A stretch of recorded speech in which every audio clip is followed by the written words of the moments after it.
mbokk yi asalaamualeykum wa rahmatulah wa barakaatu.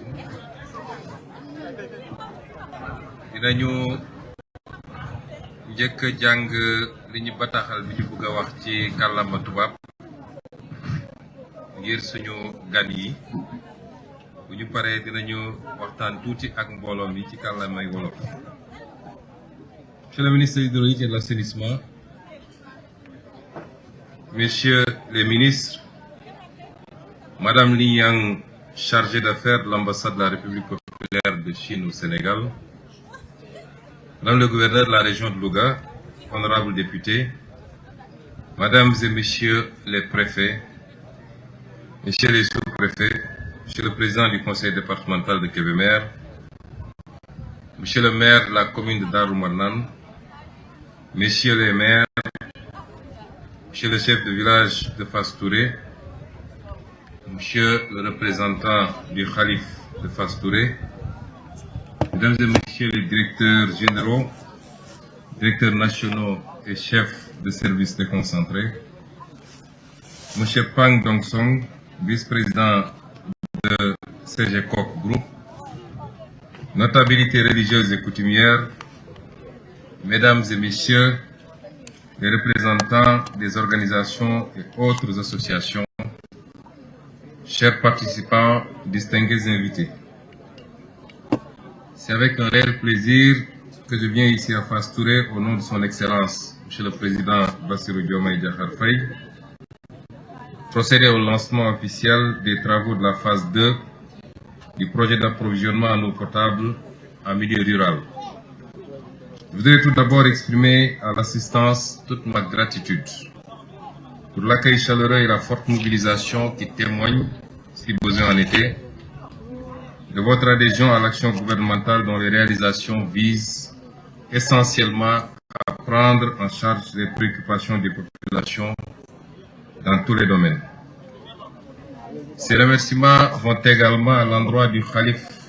de Fass Touré, Serigne Abdelaziz Touré, à qui nous souhaitons longue vie et bonne santé. Vos prières et encouragements constituent pour nous une intarissable source de motivation et d'engagement. Mesdames, Messieurs, je précise que cette cérémonie s'inscrit dans le cadre d'une série d'actes de matérialisation de la volonté du chef de l'État et de son gouvernement d'améliorer significativement l'accès sécurisé à l'eau pour tous les usages. Pour rappel, dès l'inauguration de notre mandat, à la deuxième réunion du Conseil des ministres tenue le 17 avril 2024, l'une des directives présidentielles portait déjà sur la tenue d'un conseil interministériel sur le secteur hydraulique afin de faire des propositions urgentes visant notamment l'accélération des réalisations des projets hydrauliques, l'évaluation des délégations de services publics de l'eau en milieu urbain et rural, l'évaluation du système de tarification de l'eau et l'adoption d'un grand programme national consolidé d'accès à l'eau potable. Je précise que ce conseil interministériel a été tenu depuis lors. Comme vous l'avez tous constaté, plusieurs initiatives ont été lancées, dont la plus marquante est celle des autoroutes de l'eau qui se conçoivent à travers la réalisation de grands transferts d'eau depuis des sources de grande disponibilité vers celles déficitaires et de grande consommation. Ainsi, cette initiative portera entre autres sur le grand transfert du lac de Guiers vers le triangle Dakar-Mbour-Thiès, incluant une branche vers la ville de Touba, dont le réseau sera intégralement renouvelé et modernisé. Je voudrais dire que le programme que nous lançons aujourd'hui n'est qu'un palliatif en attendant la réalisation de ce grand projet qui permettra de régler définitivement les préoccupations en matière hydraulique des populations de la zone, y compris la question de la salinité qui a été soulevée tantôt. Il y a également le transfert du lac de Guiers vers le Ferlo, les transferts interbassins avec 3 branches allant du fleuve Gambie, le barrage de Sambagalou, de la Koulountou et de Bakel vers le bassin arachidier jusqu'à Thiès. Les transferts d'eau souterraine de l'axe Malem-Odar-Sadio, entre autres. D'ailleurs, au regard des ambitions déclinées à travers l'agenda national de transformation Sénégal 2050, la garantie de l'accès sécurisé à l'eau, qui constitue un droit humain fondamental consacré par les Nations Unies, revêt une dimension primordiale. Dès lors, la seule approche qui s'impose est de s'inscrire dans la construction de solutions structurelles et équitables à travers le nouveau référentiel 2050. L'un des principaux engagements est de faire du Sénégal un pays juste où les inégalités sociales et les iniquités territoriales seront fortement réduites et où tous les citoyens bénéficieront de la même qualité de services, d'éducation, de santé, d'accès à l'eau, à l'électricité et à l'assainissement.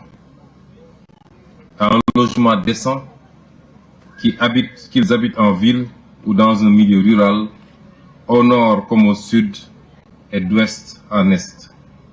La prise en charge des besoins en ce qui concerne l'eau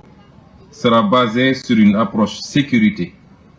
qui suggère une planification à long terme, notamment à l'horizon 2050, tenant compte de l'évolution démographique, une prise en compte de tous les usages et une diversification des sources en vue d'aboutir à une balance hydrique favorable. Mesdames et messieurs, parallèlement à cette initiative des autoroutes de l'eau visant à régler de manière durable et sur un horizon moyen terme les problèmes de disponibilité de l'eau partout pour tous les médias, de prise en charge immédiate de tous les besoins en eau potable ayant un caractère urgent. D'où la pertinence de ce grand projet que nous venons de lancer et qui fait partie d'un dispositif global de nivellement des conditions d'accès à l'eau entre le milieu rural et le milieu urbain devant répondre aux mêmes standards. Par ailleurs, les travaux afférents à ce projet, en sus de s'inscrire en droite ligne du référentiel qui fait de l'équité un principe majeur, contribueront à l'atteinte des objectifs de développement durable, notamment son volet 6, eau potable et assainissement. Je vous ferai l'économie, je vous passerai de revenir en détail sur ce que le ministre a déjà exposé, sur les composantes du projet. Nous avons tenu à le lancer ici, mais c'est un projet national. Ce n'est pas un projet seulement de Fass Touré, de la commune, du département ou de la région, mais c'est un projet national qui, à terme, devra permettre d'assouvir la soif de plus de 2 millions de Sénégalais à travers tout le territoire national. Mais qui dit accès à l'eau, notamment en milieu rural, inclut nécessairement le volet gouvernance. En effet, comme vous le savez, la gestion durable du service public de l'eau en milieu rural a connu plusieurs évolutions, passant d'un système participatif basé sur des comités de gestion et des associations des usagers de forage, les ASSOFOR, à la création en 2014 de l'Office des forages ruraux, OFOR, avec un parc actuel de plus de 2000 systèmes d'alimentation en eau dans son patrimoine, dont 26% sous délégation au secteur privé, 7% sous gérance et 67% sous gestion ASSOFOR. Le défi de qualité du service public de l'eau reste sans occupation. La réforme de la gestion du service public de l'eau potable en milieu rural, même si l'intention était de parvenir à plus de professionnalisme, a fini par montrer des limites objectives et va par conséquent être réajustée par rapport aux exigences nouvelles. Je rappelle qu'au-delà des questions d'approvisionnement correct et de qualité de l'eau qui est servie, il se pose un problème d'équité puisque le mètre cube de l'eau coûte beaucoup plus cher en milieu rural qu'en milieu urbain, ce qui est anormal, et le président de la République a donné des instructions pour que l'eau soit vendue au même prix partout où on se trouve au Sénégal, en milieu rural comme en milieu urbain. Pour ces raisons, Et au vu du caractère stratégique du service public de l'eau, le gouvernement prendra toutes les dispositions nécessaires pour procéder à une évaluation globale, indépendante et inclusive de la mise en place des délégations de service public en vue de jeter les bases durables d'une gestion plus professionnelle et plus juste au profit des usagers.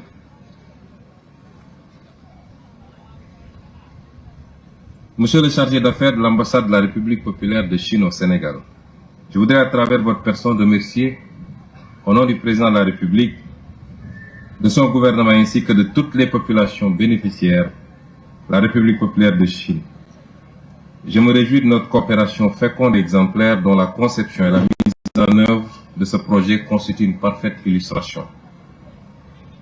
Mesdames et messieurs, je félicite également les autorités administratives et territoriales pour l'excellente organisation de cette cérémonie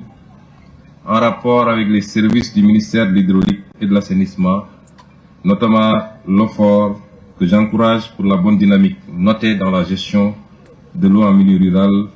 nonobstant les difficultés. En outre, je tiens à remercier les partenaires techniques et financiers des travaux, à savoir Exim Bank Chine et l'entreprise Chegekok. Monsieur le ministre de l'Hydraulique et de l'Assainissement, avant de terminer mon propos, je voudrais vous féliciter avec vos équipes pour toutes les initiatives que vous êtes en train de prendre et également pour encourager et poursuivre les projets en cours, notamment l'élaboration du programme national d'accès à l'eau potable, la finalisation de la phase préparatoire du projet du grand transfert d'eau, la finalisation du projet de texte sur l'autorité de régulation du secteur de l'eau, l'évaluation des délégations du service public de l'eau, ainsi que la finalisation et la mise en œuvre des conclusions des concertations nationales inclusives sur l'eau et l'assainissement tenues à Kaolack du 21 au 23 novembre 2024. Toutes ces initiatives permettront de régler définitivement la délicate problématique de l'accès à l'eau au Sénégal pour les populations. Enfin, l'acte d'aujourd'hui marque le lancement des grands chantiers du président Bassirou Diomaye Faye dans les prochaines semaines et mois. Le pays entier sera en marche vers son destin et sa transformation à travers un portefeuille de programmes et de projets structurants et une gestion assainie tenant compte des impairs du passé. En effet, lors de ma déclaration de politique générale, parlant de la gestion antérieure, je rappelais que l'action publique se résume essentiellement à du saupoudrage. Elle mobilise le temps et l'énergie de nombreux acteurs, elle coûte cher,